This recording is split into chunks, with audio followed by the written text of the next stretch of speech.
The Duke gave her his poorest tenants and a failing mill within 1 season. She out-earned his estate.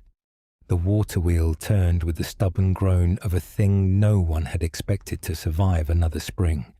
Eleanor stood on the grassy bank of the mill pond, with a brown leather ledger pressed to her chest and a roll of surveyor's blueprints tucked beneath her arm. Behind her, the old textile mill clattered and smoked in the late afternoon sun. Its stone walls were patched with lime. Its chimney coughed black over the valley. Men loaded wool sacks onto a cart with rope that had been mended too many times, while women in faded aprons watched from the cottage lane with children holding to their skirts. Every face in the lower bend seemed to wait for her to fail. Across from Eleanor stood Edmund, Duke of Ashbourne. He had inherited the title in January, the debts in February, and by April 15th had discovered that a ducal name could not feed tenants, repair looms, or soften the letters arriving daily from creditors. He wore a dark riding coat despite the warmth, its severe cut making him seem carved from Ashbourne stone. Wind moved through his thick dark hair, but his face remained controlled as he held out the deed. "The mill is transferred to your management," he said. "The cottages in the lower bend with it. The debt attached to both remains." Eleanor took the folded paper. Her fingers did not shake. She made certain of that. The Duke's cousin, Charles, stood several paces behind him, smiling with the patience of a man waiting for a door to close. Charles had urged the Duke to sell the valley to the northern foundries. He had told the creditors that the mill was dead wood. He had told the tenants that a steward's daughter with ledgers could not stand against iron, banks, and men born with the right to be believed. Eleanor knew exactly what leverage Charles held. If the mill note was not satisfied by June 1st, the bank could seize the mill pond, the looms, the cottages, and the lower pasture under the old mortgage clause. The foundry men were ready to buy the land. 30 families would be cleared before harvest. The Duke would lose the valley and still remain in debt. Edmund knew it too. That was why he had handed her the ruin, not from kindness. Not yet. Practical despair had brought him to this muddy bank. He had no capital left, no steward he trusted, and no man in his own house willing to produce better numbers than Eleanor had placed before him the week before. Broker margins, output projections, repairs possible without new machinery, and a plan to sell premium worsted direct at auction. "You have 1 season," Edmund said. "No more. If the mortgage cannot be answered by June 1st, I cannot save the lower bend." Eleanor looked at the tenant cottages beyond the mill. Roofs sagged. Windows were patched with oiled cloth. Smoke rose thinly from chimneys that had known too little coal. Clara Bell, one of the spinners, stood near the loading platform with a child on her hip, and fear held tight around her mouth. Eleanor had been the late steward's daughter. She had learned figures at his elbow, then kept the estate books when illness took his sight. She had also watched Charles correct those books whenever a tenant's poverty might profit him. She turned back to the Duke. "I do not require charity, Your Grace." His gaze moved from the ledger to her face. "What do you require?" "Authority over the mill accounts, the right to dismiss the broker, direct sale at the regional exchange, and written protection for the tenants until June 1st. No evictions before the mortgage date, no foundry inspection without my consent, no interference from Mr. Charles." Charles laughed softly. How boldly she asks for the world. Eleanor did not look at him. Only for the part your mismanagement has not yet ruined. The air changed. The workers went still. Edmund's eyes narrowed, not in anger alone, in attention. Charles stepped forward. Your Grace, this is exactly the insolence I warned you. Edmund lifted one hand. Charles stopped. The Duke took the deed from Eleanor, opened it against the leather cover of her ledger, and added 3 lines in his own hand. His signet pressed the wax. When he returned the paper, it carried not a gift, but a battlefield. 1 season, he said. Eleanor folded the deed and held it against her ledger. 1 season, she answered. By August 30th, Your Grace, you will not speak of this valley as dead wood. He almost replied. Then the mill bell rang behind them, harsh and cracked, calling the evening shift to close the looms. Eleanor turned first. She had no time to be humbled by a duke. The mill was already losing money. The first week tasted of soot, damp wool, and tea gone cold. Eleanor claimed a narrow room off the weaving floor as her office. The walls sweated in rain. The small grate smoked whenever the wind turned east. A scarred oak desk held her ledgers, blueprints, broker receipts, repair lists, and 3 candles she could not afford to burn at once. From dawn until the lamps guttered, she counted. The mill was not dead. That was the first truth. The looms were old, but most were sound. The waterwheel lost force because the sluice gate had been left half-choked with silt. The raw wool was sold to a local broker for barely half its worth. The tenants paid cottage rents in labour, but Charles's office had entered them as arrears. The same coal charge appeared twice in March. The broker's receipts and Charles's summaries did not match by £27. £27 did not sound like much in a ducal drawing room. In the lower bend, it meant winter shoes. Thomas Rowe, the foreman, came to her door after midnight on the 7th day, cap in hand and sawdust on his sleeves. Miss Eleanor, he said, the men want to know whether they are to be cleared. Eleanor looked up from the broker receipts. Her eyes burned from candle smoke. Her fingers were black with ink. Not before June 1st. That is not the same as no. No, she said. It is the truth. He glanced at the columns before her. And after June 1st, the bank will either hold the deed, or we will... Thomas swallowed. Eleanor turned the ledger toward him. The broker pays us 3 shillings below market rate. He has done so for years. If we repair the sluice, sort only the prime worsted for direct auction, and hire draft horses from farms paid in grazing rights, we can meet the note. Can figures do that? No. She dipped the pen. People can, if figures stop men from lying about them.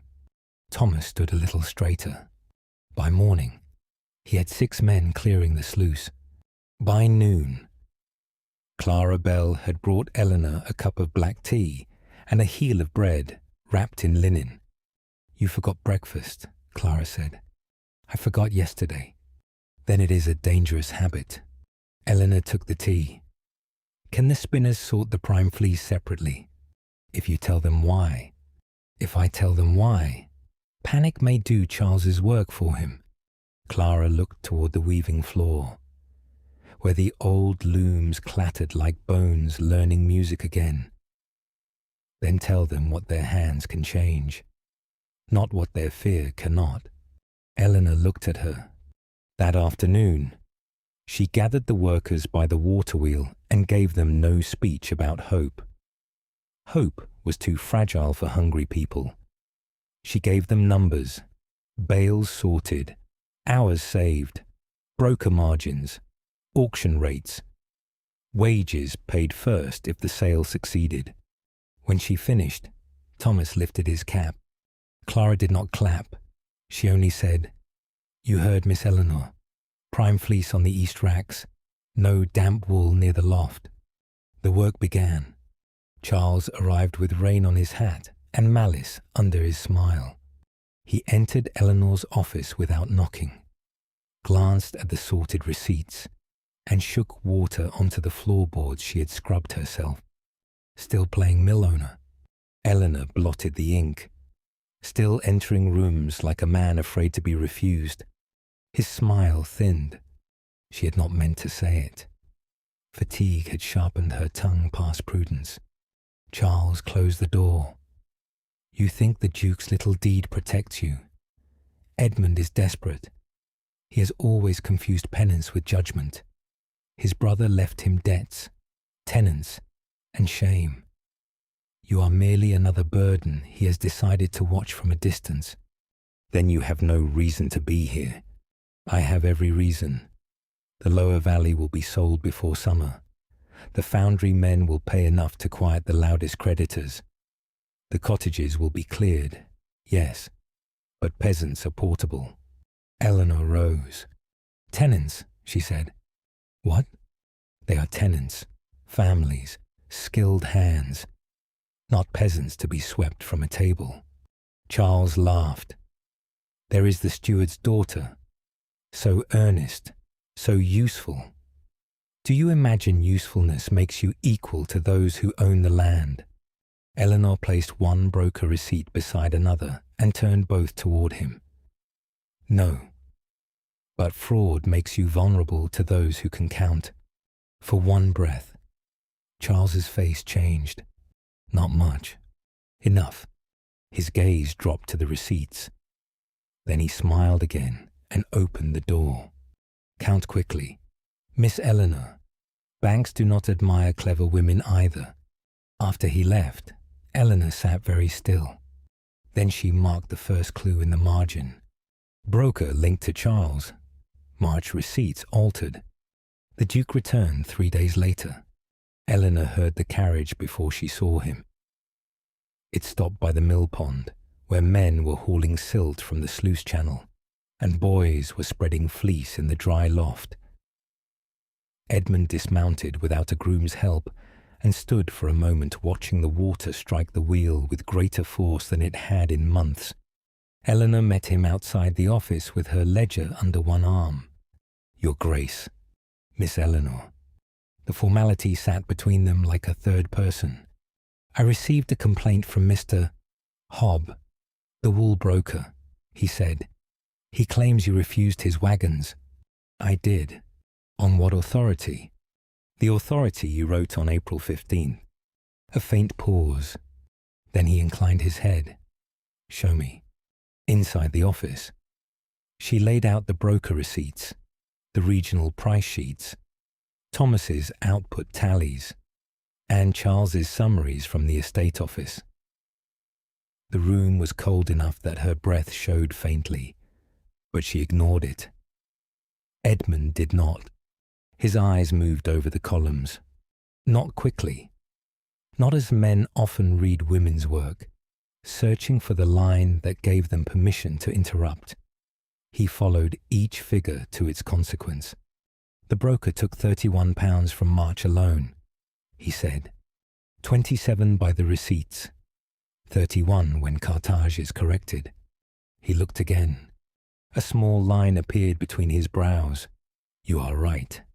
The words were simple. Eleanor had been believed so rarely that she felt the sentence like warmth before the grate had any fire. Edmund glanced toward the empty coal scuttle. "Do you work in this cold every day?" "The mill cannot afford unnecessary coal." "Hands are not unnecessary." He moved to the grate himself.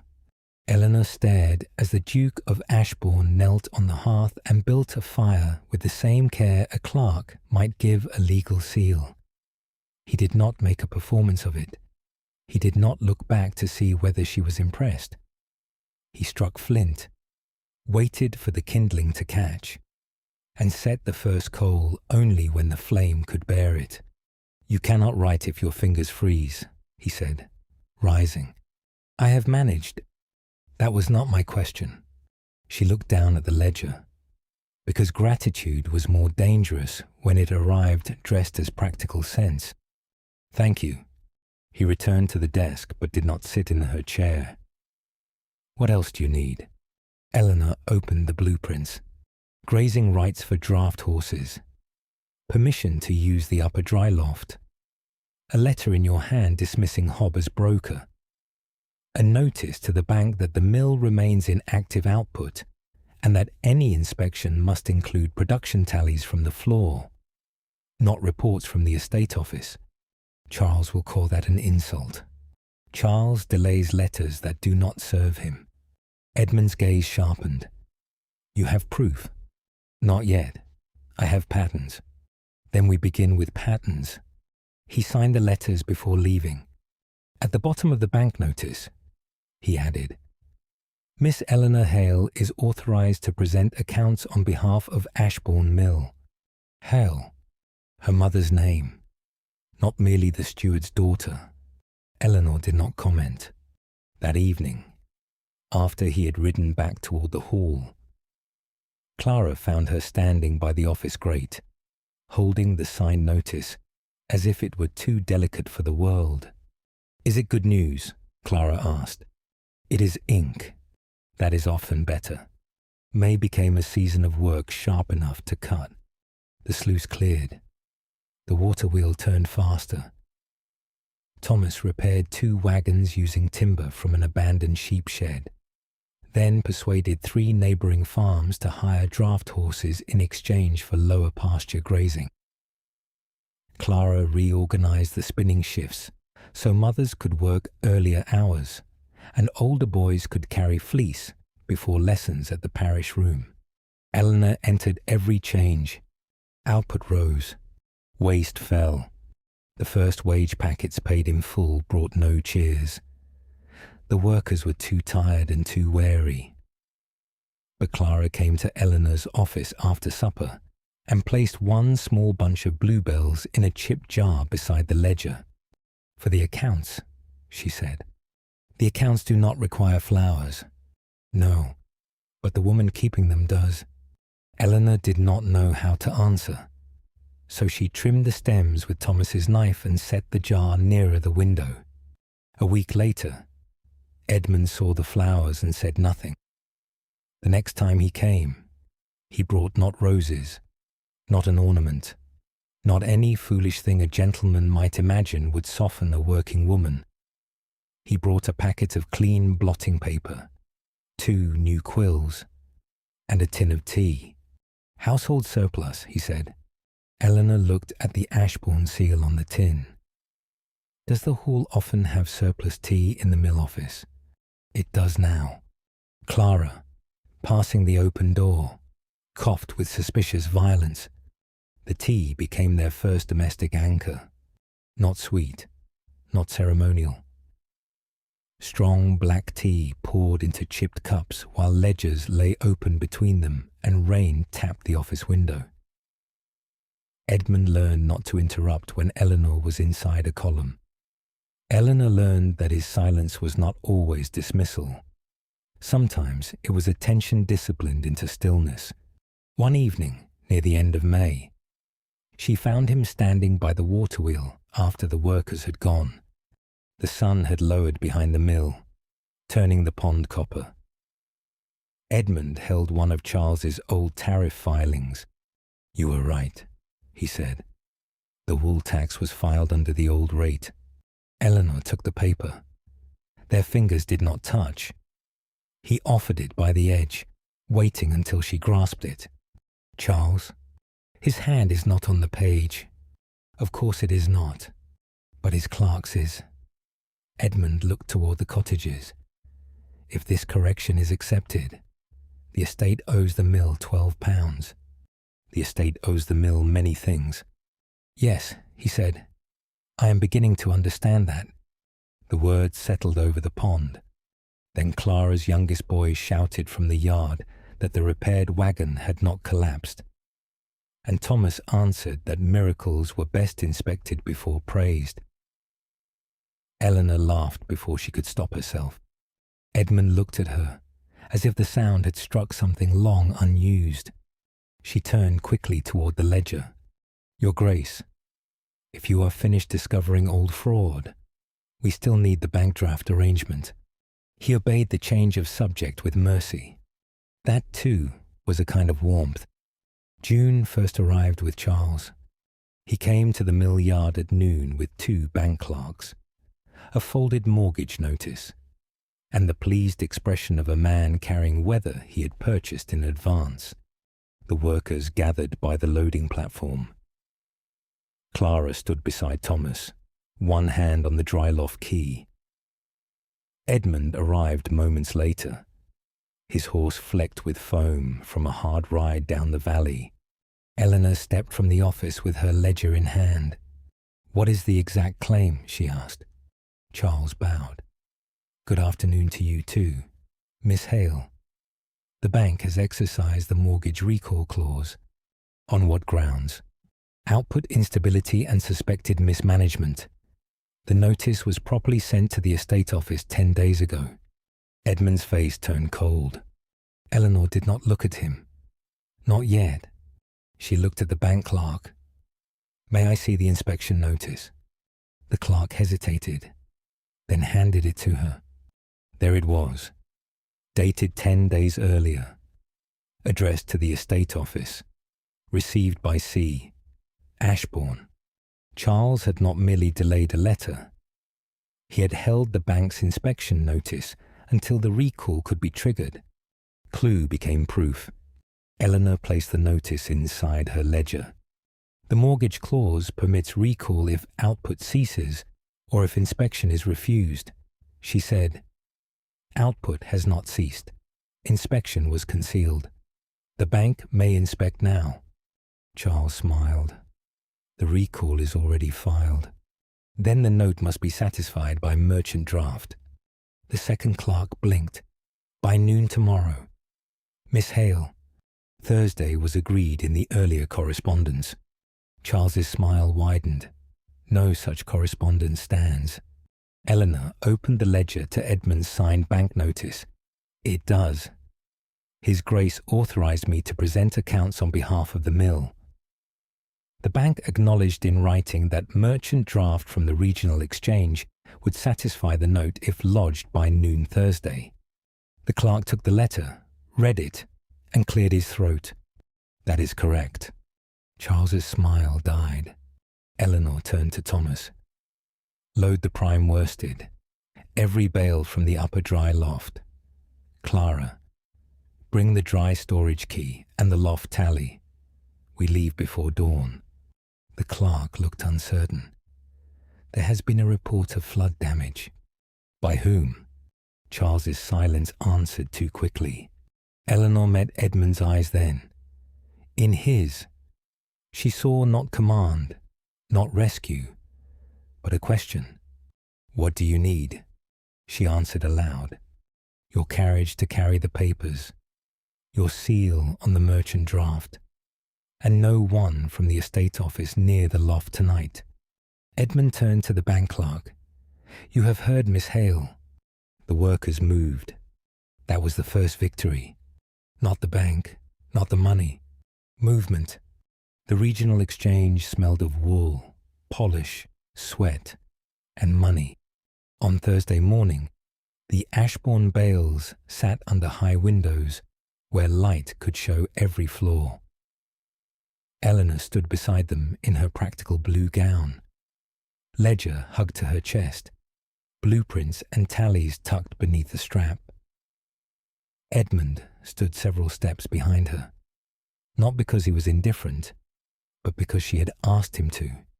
"If you stand beside me," she had said, "they will think the Duke vouches for the wool. And if I stand back, they must decide whether they trust their own hands." So he stood back. The auctioneer called the lot. No bid came. A murmur moved through the merchants. Rotted from spring flood. Dressed over. Ducal trash.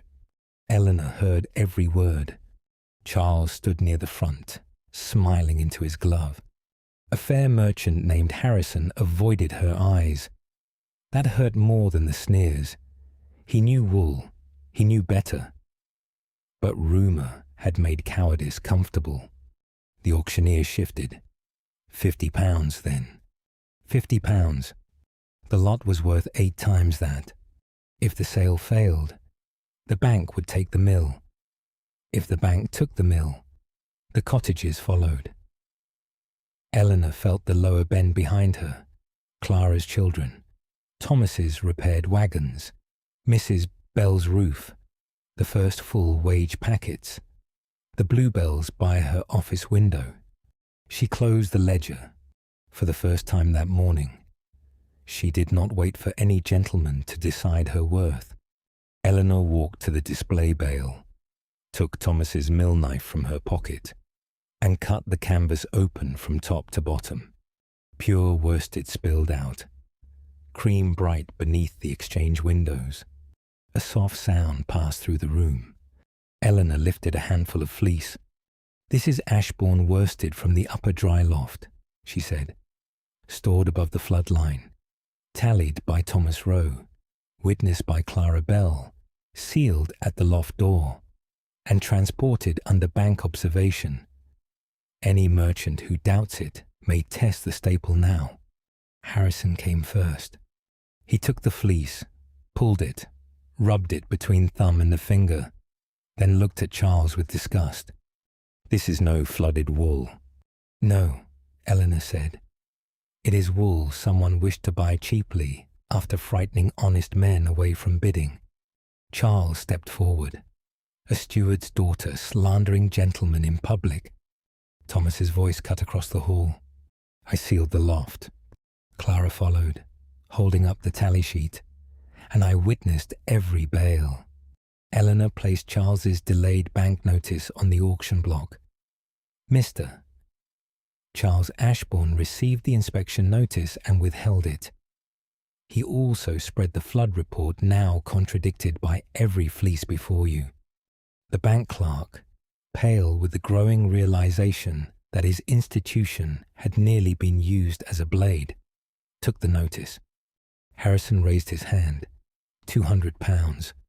Another merchant called. £250. 350. The room woke like a bell struck hard.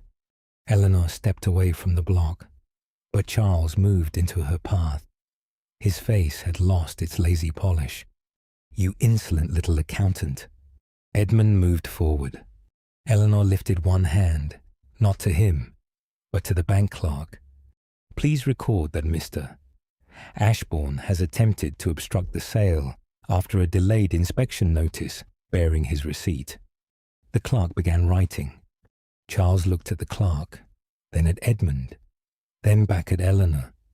For the first time since April, he understood that rank had not saved him from ink. The gavel cracked. Sold. £450 to Mr. Harrison. Enough to clear the mill note. Enough to pay the workers. Enough to leave black ink where red had ruled for years. Edmund came to Eleanor only after the merchant draft had been written and witnessed. He held out his hand, palm upward. She placed her ink-stained fingers in his. Only then did he speak. "Let us go pay the bank." Charles was removed from the estate office by solicitor, not by shouting. Edmund's steward presented the delayed notice, the false flood rumour statement, the old tariff filings, and the broker receipts before the estate trustees. Charles lost access to every Ashbourne account by week's end. By July, the magistrate had opened a formal inquiry into the altered documents. The broker fled first. Charles followed later, not to the colonies, not into theatrical ruin, but into the slow humiliation of a man whose lies had been made legible. The mill kept working. That mattered more. By late summer, the valley no longer sounded like a thing dying. It sounded like labour answered. The waterwheel turned cleanly. Wagons rolled in and out of the yard bearing the Ashbourne mark beside the valley weaver's stamp.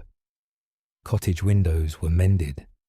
The lower pasture held horses hired by contract rather than charity.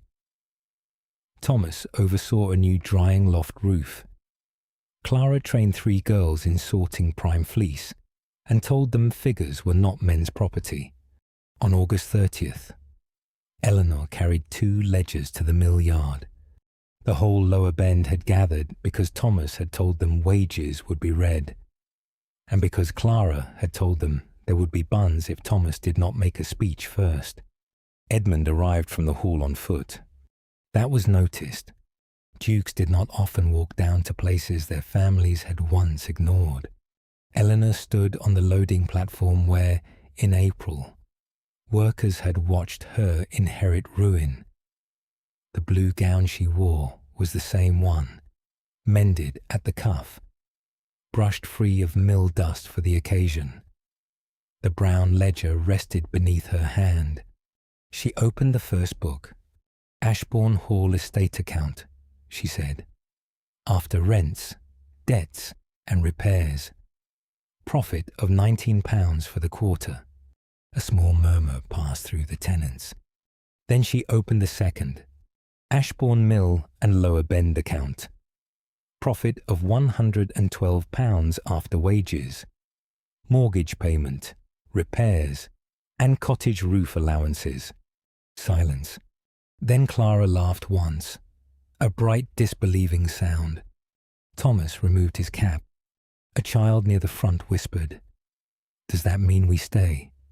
Eleanor looked at the cottages, at the waterwheel, at the workers whose hands had made the numbers true. "Yes," she said, "it means you stay." The cheer that followed was not elegant. It was better. It struck the stone walls and came back warmer. Edmund stepped onto the platform only after the sound had settled. In his hand lay a folded partnership deed. Eleanor did not take it immediately. She looked at him, then at Thomas and Clara. "Witnesses." Thomas straightened. Clara wiped her hands on her apron and came forward at once. Edmund unfolded the deed on the ledger. "The mill remains under your management," he said. "Half-share ownership transferred to your name. Profits divided only after wages, repairs, and cottage protections are paid." I had the clause written as you required. Eleanor read every line. She found the wage clause, the repair clause, the cottage protection clause, the sentence naming her not dependent, not rewarded, but partner. Then she added one more line in her own hand. No sale of the lower bend without tenant notice and recorded vote of the mill council. Edmund read it. "Good," he said. She signed. Thomas witnessed. Clara witnessed. Edmund sealed it. Only then did he turn to the gathered tenants. "Miss Eleanor Hale has out-earned the ducal estate by honest account and harder labour than Ashbourne Hall deserved. From this day, no man in my house will speak of the lower bend as a burden." He stepped back, not to grant her the stage, to return it. Eleanor looked over the workers, the children, the cottages, the mill pond gold under the evening sun. Then she turned to Edmund. "You gave me your poorest tenants and a failing mill," she said. A flicker of shame moved across his face. He did not hide it. "I did. I kept the tenants," she said, "and the mill is no longer failing. No, if you wish to remain part of it, Your Grace, you will learn to wait when the ledgers are open. Listen when Thomas speaks of machinery, and never again call living people dead wood." The tenants went very still. Edmund bowed his head. "I accept those terms," Clara whispered. "There is the Duchess already." Eleanor heard her. So did Edmund. He did not smile at the word. He treated it with the seriousness of a contract. Later, when the buns had been eaten and the wage packets distributed, Eleanor returned to the mill office to put the signed deed into the iron box. The office had changed since April. The grate held a clean fire. Bluebells, dried and tied with string, hung above the desk. The ledgers were black with profit. A chipped cup of strong tea waited near the blotter. No sugar. Edmund stood by the open door. "May I enter?" Eleanor looked up. "You may." He crossed no farther than the edge of the desk. "I have asked you to be my partner in the mill.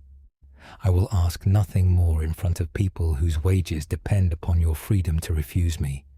Her hand stilled on the deed. Outside, the waterwheel turned steadily. Inside, the fire clicked. "When may you ask?" she said.